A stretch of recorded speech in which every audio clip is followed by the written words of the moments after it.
कैसे हैं आप? मैं फिर से आपके लिए वीडियो लेकर आई हूँ। और आज जो हम प्राकृतिक आपदाएं पढ़ रहे थे उसमें आज भूस्खलन पर हम चर्चा करेंगे। भूस्खलन यानी मिट्टी का हट जाना, है ना, या चट्टान का खिसक जाना एक जगह से दूसरी जगह। जब कोई बहुत बड़ी उसमें मात्रा में पहाड़ या मिट्टी का ढेर आके नीचे गिर जाता है उसको भूस्खलन कहते हैं, यानी भू का स्खलन हो जाना, हट जाना जगह से, ठीक है। तो वो भूस्खलन है। इसको अगर हम लिखेंगे तो कैसे लिखेंगे कि चट्टानें मिट्टी अथवा मलबे के ऐसे ढेर जो अपने भार के जोर से ही पहाड़ों की ढलानों अथवा नदियों के किनारे आ जाते हैं, है ना, इनको भूस्खलन कहलाता है। यानी जो चट्टानें हैं, मिट्टी के मलबे के ऐसे ढेर हैं जो अपने भार, स्वयं के भार से ही नीचे ढहकर जो है खिसक कर कहाँ, या तो पहाड़ों की ढलानों पर अथवा नदियों के किनारे आके गिर जाते हैं, तो उनको भूस्खलन कहते हैं। अच्छा, भूस्खलन के कारण क्या हैं उनके बारे में चर्चा करें तो एक तो भूकंप है, भूकंप आने से भी मिट्टी खिसक जाती है, चट्टान खिसक जाती है ना। दूसरा बाढ़, बाढ़ के कारण भी तीव्र वो आती है तो बहुत सी चट्टानें तक बहा के ले जाती है ना, मिट्टी का भी कटाव होता है। चक्रवात के द्वारा भी ये होता है, जब तीव्र चक्रवात आते हैं तो झंझावात आते हैं तब भी। रास्तों का निर्माण, जैसा कि मैंने बताया था, हिमालय क्षेत्र में कच्चे पहाड़ जहाँ हैं वहाँ अगर रास्ते बन रहे हैं तो जरा सी आहट होने पर मशीनों का अगर प्रयोग होता है या खुदाई होती है तो उससे पूरा का पूरा पहाड़ नीचे गिर जाता है, क्योंकि वहाँ कच्चे अस्थिर पहाड़ है ना। तो रास्तों का निर्माण होता है तब भी ये भूस्खलन हो जाता है। कृषि के लिए ढाल वाले क्षेत्र बनाना, जो पर्वतीय क्षेत्र हैं वहाँ ढाल सीढ़ीनुमा खेती होती है तो उनके लिए जब वो खेत तैयार करते हैं तब भी कच्चे पहाड़ होने के कारण भूस्खलन जो है वो होता है, ठीक है। अब इसमें आगे चलते हैं, हम भूस्खलन वाले क्षेत्र कौन कौन से हैं उनके बारे में हम चर्चा करेंगे। तो स्वाभाविक है, हिमालय क्षेत्र सबसे बड़ा भूस्खलन वाला क्षेत्र है और ये मैंने बहुत अपनी आंखों से देखा है इसको, कि जब हम लोग केदारनाथ की यात्रा कर रहे थे तब ऊपर पहाड़ पर चढ़ते चढ़ते जैसे ही हम लोग निकले उसके तुरंत बाद एक बड़ा सा पहाड़ आकर, चट्टान आकर जो है रास्ते पे गिर गई। वैसे बहुत छोटे छोटे रास्ते होते हैं, उस पर आकर पूरा का पूरा पहाड़ गिर गया, रास्ता बंद। और ऐसा हमको कई बार मिलता है पूरे रास्ते में, क्योंकि बीच में आके तो रास्ता रुक गया, ट्रैफिक जाम हो गया, फिर वो आते हैं कर्मचारी लोग, प्रशासन वाले, वो उसको हटाते हैं, फिर ट्रैफिक शुरू होता है। वैसे ही तो ढाल वाली स्थान है, संकीर्ण रास्ता है, पहाड़ी क्षेत्र है ना, एक ही वाहन मुश्किल से गुजर पाता है, उसमें भी ये गिर जाने से कई बार तो 2-2 दिन तक जाम लगा रहता है अगर बारिश शुरू हो जाए तो ऐसी स्थिति है, ठीक है। तो हम कह रहे थे, बात कर रहे थे भूस्खलन के क्षेत्र। तो क्षेत्र की हम बात करते हैं तो पहला है अत्यधिक प्रवण क्षेत्र, अत्यधिक प्रवण क्षेत्र, है ना, अत्यधिक प्रवण क्षेत्र। और दूसरा जो है अत्यधिक प्रवण क्षेत्र कौन सा है, ये है हिमालय पर्वत की युवा श्रृंखलाएं, हिमालय पर्वत की युवा श्रृंखलाएं, युवा यानी नई, है ना, युवा श्रृंखलाएं, जो अस्थिर हिमालय है उसकी बात कर रही हूँ, है ना, श्रृंखलाएं। उसके अलावा अंडमान निकोबार पश्चिमी घाट, अंडमान निकोबार, है ना, और कौन सी जगह है, पश्चिमी घाट, है ना, नीलगिरी की जो पहाड़ी है वो, है ना, नीलगिरी की पहाड़ियां जो है वो स्थान भी इसमें ही आता है। नीलगिरी के अधिक वर्षा वाले क्षेत्र, नीलगिरी के अधिक वर्षा वाले क्षेत्र, जहाँ अधिक वर्षा होती है ना, अधिक वर्षा वाले क्षेत्र। उसके अलावा और कौन सी जगह है, उसके अलावा है उत्तर पूर्वी क्षेत्र,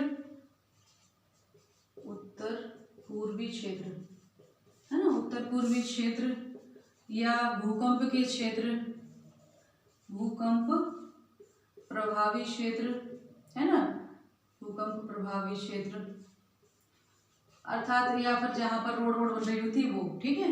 दूसरा जो है अत्यधिक सुभेगता वाले क्षेत्र, अत्यधिक सुभेगता वाले क्षेत्र, सुभेगता वाले क्षेत्र, ये कौन से हैं, ये कौन से क्षेत्र हैं, ये क्षेत्र हैं आपके जहाँ वर्षा अधिक होती है ना, अत्यधिक वृष्टि व मेघ प्रवण से मिले क्षेत्र। अत्यधिक वृष्टि यानी वर्षा वाले, अत्यधिक वृष्टि एवं मेघ, है ना, प्रवण में अधिक मेघ प्रवणता वाले क्षेत्र, मेघ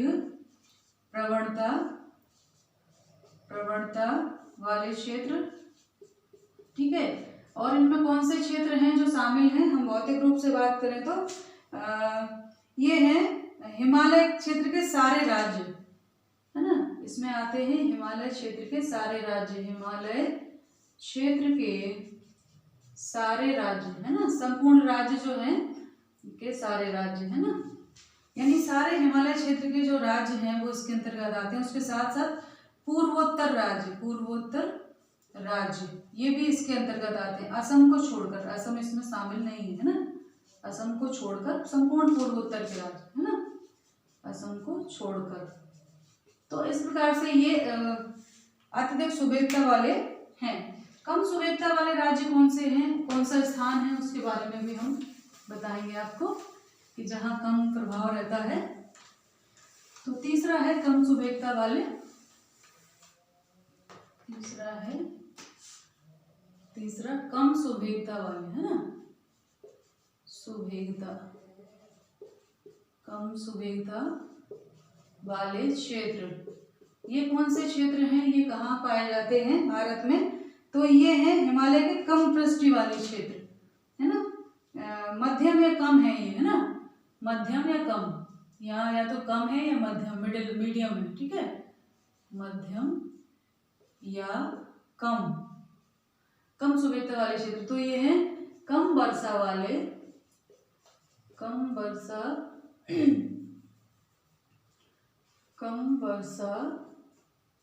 वाले हिमालय क्षेत्र, है ना, हिमालय क्षेत्र, जैसे लद्दाख, है ना, लद्दाख है, और हिमाचल प्रदेश, लद्दाख, हिमाचल, है ना, स्पीति,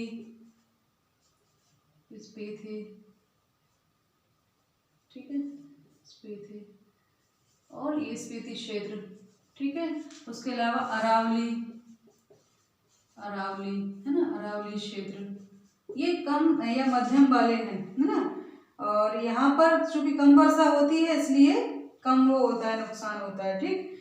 दक्कन के पठार, पश्चिमी व पूर्वी घाट, ये सब इसमें आते हैं।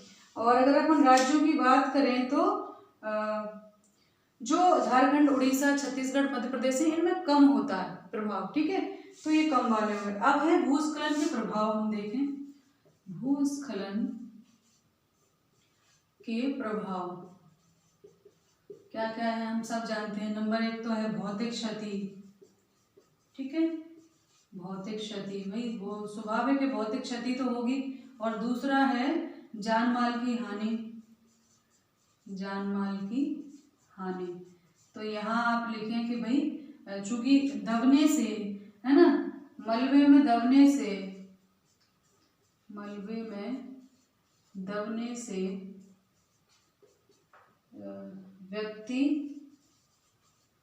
की मृत्यु या दुर्घटना हो सकती है ना, हो सकती है, ठीक है। मकान व संपत्ति को क्षति, है ना, क्षति हो सकती, जान माल का नुकसान वही होता है, माल का, ठीक है। भौतिक क्षति मतलब मकान, ठीक है, पुल, पुलिया, मकान, पुल, है ना, सड़क, भवन, है ना, क्षतिग्रस्त होते हैं, ठीक है। यानी भौतिक क्षति में आएंगे जो इंफ्रास्ट्रक्चर है, जो ढांचे हैं, जैसे कि मकान है, भवन है, अस्पताल है, स्कूल की बिल्डिंग्स है, ये सारी गिर जाती है ना, दबने से, तो ये भौतिक क्षति हो गई। और दूसरा जान माल की, यानी उस मलबे में दबने से, मकानों में दबने से व्यक्ति भी, व्यक्ति, है ना, जानवर जो भी दब जाते हैं, वो जान माल की नुकसान हो गई। इसके अलावा इसको भूस्खलन निवारण उपाय, निवारण हम कैसे कर सकते हैं उसके बारे में थोड़ा सा चर्चा करेंगे। तो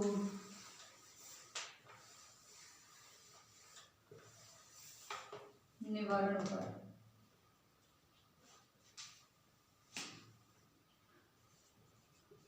निवारण उपाय, तो इसके लिए क्या करना पड़ेगा? सबसे पहले हमें पता लगाना होगा, है ना, पता लगाना होगा किसका?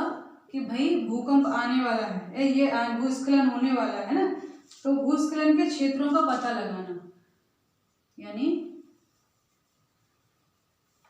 हमें क्षेत्रों का, भूस्खलन वाले क्षेत्रों का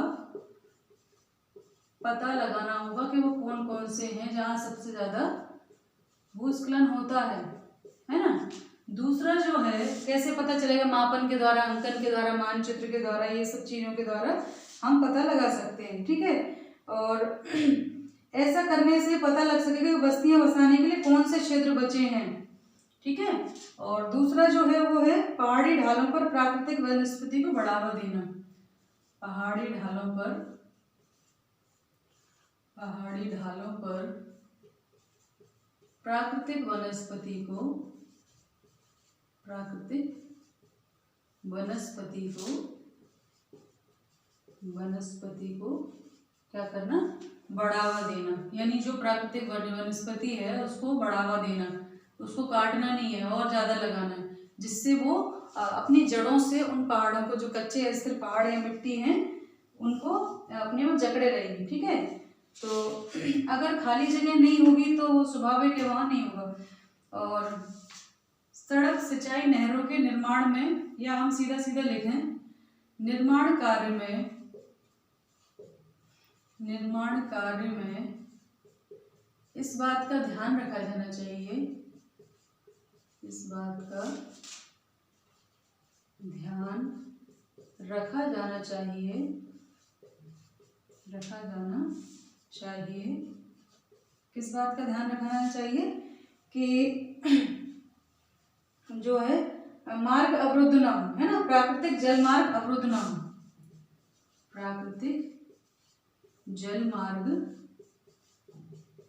अवरुद्ध ना हो, यानी रुके ना, पानी ना रुके, है ना, अवरुद्ध ना हो, क्योंकि अगर पानी रुकेगा तो फिर मिट्टी बहेगी, है ना, इनकी जड़ें कमजोर होंगी।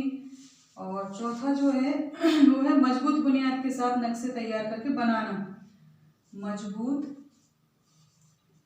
बुनियाद के साथ, बुनियाद व सही नक्शे के साथ, नक्शे के